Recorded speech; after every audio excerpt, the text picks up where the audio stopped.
This is All India Radio. In the program Spotlight, now we bring you an exclusive interview with Kamlesh Kumar Pant, Chairperson, National Pharmaceutical Pricing Authority, on making medicines and medical devices affordable and available for the citizens. Employing nearly 3 million people and generating a trade surplus of about $13 billion, the Indian pharma industry has been a key driver of our economic growth. Since 2014, the Indian healthcare sector has attracted over $12 billion in foreign direct investment. Inaugurating the first Global Innovation Summit of the pharmaceutical sector, Prime Minister Narendra Modi said, high quality and quantity at affordable prices has generated immense interest in the Indian pharma sector around the world. So when we talk of ensuring availability and accessibility of basic medicines, life-saving drugs and medical equipment to the common man at affordable prices, what is the role of NPPA in achieving this goal? National Pharmaceutical Pricing Authority, in brief NPPA, was formed in 1997 with the objective of monitoring the availability of drugs, identifying shortages, to take remedial steps, to implement and enforce the provisions of drug price control orders, which basically keep a watch and control the prices of the drugs, and also fixes the prices of drugs in case of certain category of drugs. And also related issues like collecting market data, analyzing the production, studying the market, and also advising the Department of Pharmaceuticals on the issues relating to prices and changes and revisions in drug policy. So with these objectives, the National Pharmaceutical Pricing Authority was established in 1997, and we are now maintain a close watch on the drug prices. We fix the prices of drugs in case of scheduled drugs, a category within the drugs, and for our purpose, drugs include the medical devices also. So we also keep a watch on prices of medical devices. What is the broad principle followed by NPPA towards price regulation? How are the drugs or the equipment, as you said, how are they chosen? What formula or rationale is followed while determining the appropriate prices to be fixed by NPPA? Basically, the whole category of drugs, which for our purposes includes medical devices also, because all medical devices are now categorized as drugs for the purpose of price fixation. So the process starts like this, that Ministry of Health, there is a committee which draws up the list, what is called National List of Essential Medicines, NLEM. Based on detailed surveillance data on all diseases, the drugs used in treating them, etc., etc., a national list of essential medicines is drawn up. Then this list is passed on to the Department of Pharmaceuticals by Department of Health. And in case of this list, which we call scheduled drugs, all the medicines or drugs or medical devices in the national list of essential medicines comprise scheduled drugs for our purposes for price fixation. And subsequently, we provide ceiling prices in case of scheduled drugs. Ceiling prices means that no manufacturer of drugs can price these drugs above the ceiling prices. They are free to price them below the ceiling price as per their cost and market-based principles, but they cannot price it above the ceiling prices. And if we observe any violation of ceiling prices, then we take action, and that action includes recoveries from the manufacturers or the violators of the amount overcharged. Similarly, the other broad category of drugs is called non-scheduled drugs, which are not in the national list of essential medicines. In case of non-scheduled drugs, we maintain a watch on their prices. There is a provision that we don't permit them to increase prices in a financial year, roughly spoken, by more than 10%. So any non-scheduled medicine, the price cannot be increased by more than 10% in 12 months. If there are violations, again we take action, and including the recovery of the overcharged amount. Then we have certain other general powers in drug price control order, which are kind of exceptional powers. And in case of exceptional situations, we also use those powers to correct distortion in the market and overcharging if there are any. So this is the broad scheme of the work of National Pharmaceutical Pricing Authority.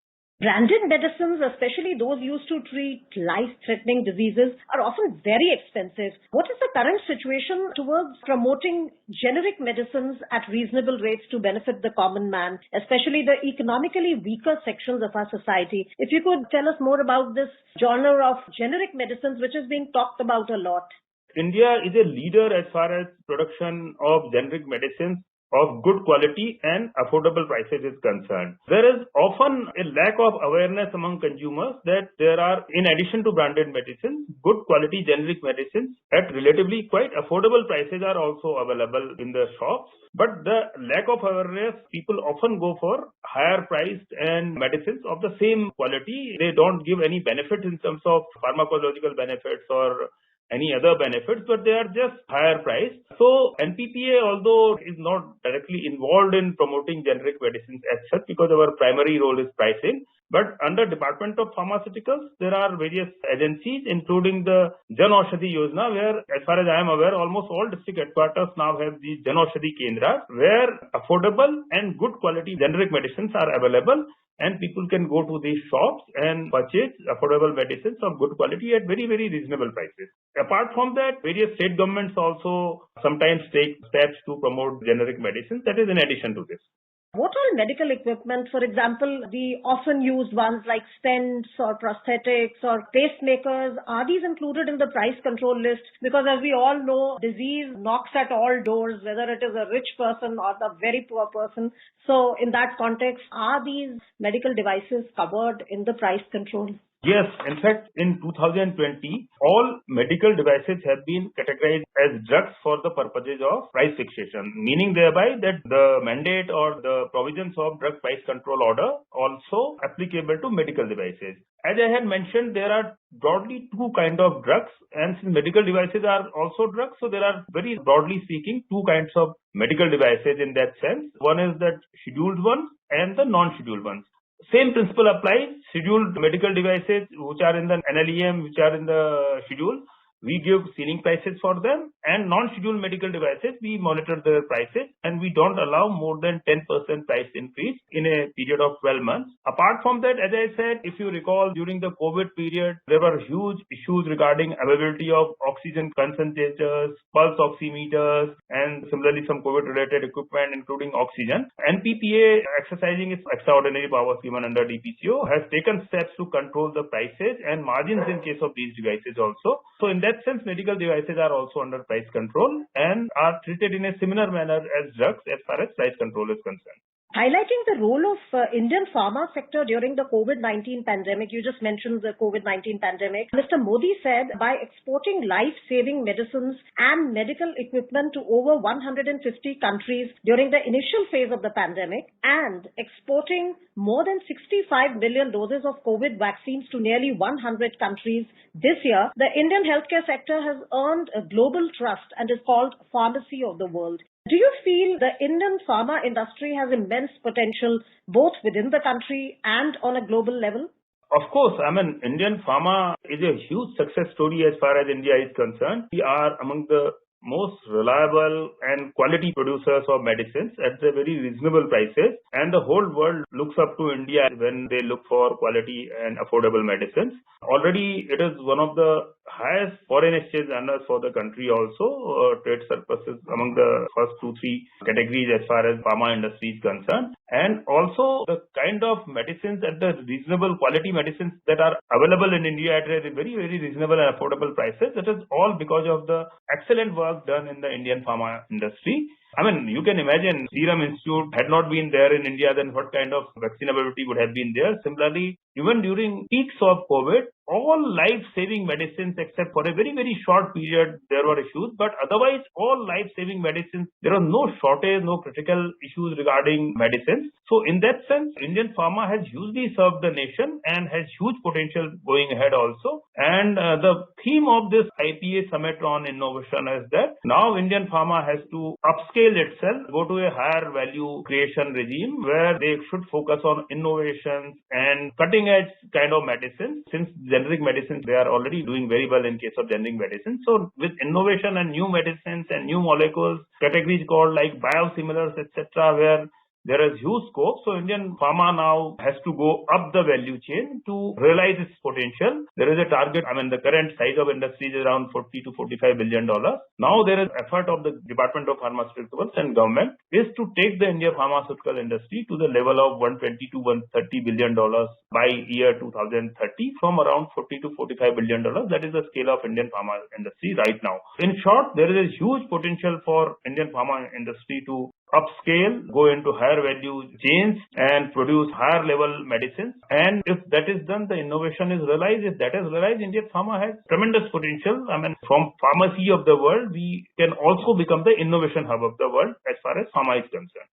So, sir, in this context, when the pricing policy is formulated and executed, is it kept in mind that there should be scope for innovation by these companies? How is a level playing field ensured for Indian companies so that their profitability does not suffer? Is that also an issue in mind? Yes, of course, predictable, reasonable and supportive pricing regime is very essential for innovations also, because you have to generate some surplus to invest for innovation. So the drug price control order does have provisions which promote innovation. For example, for patented category of drugs, we keep them out of the drug price control order for 5 years so they can price them accordingly. Similarly, incremental innovations are also supported through the drug price control order, where we grant higher prices for innovations in the category of drugs.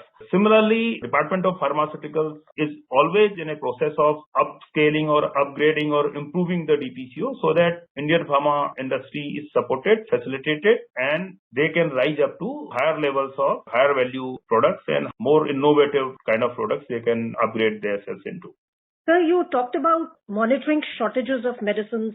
Our country is very huge and there's a huge population which has to be catered to. So is there any plan or is it already under operation, any digital drugs data bank whereby it can be monitored that which all drugs are available in which all corners of the country or where shortages are there? Yes, in fact, during the second peak of COVID, there were issues regarding availability of drugs, although in very, very small pockets and very, very small number of drugs. But there were issues. So, in fact, we do have some data. We do receive data from pharma industries bodies, which allow us to fix prices also, because our pricing regime is broadly market-based pricing, where we fix the prices and we monitor also. There also we take into account the market-based principles. We allow the market, although within certain restricted areas. We don't ensure that the market doesn't go into the territory where the medicines are not affordable. But otherwise, our philosophy is market-based. So we do have some data, as I said, that we receive data from pharmaceutical industry regarding prices, production, etc. to some extent. But it is not very comprehensive. I would say it is not all-encompassing, all-comprehensive. Now we are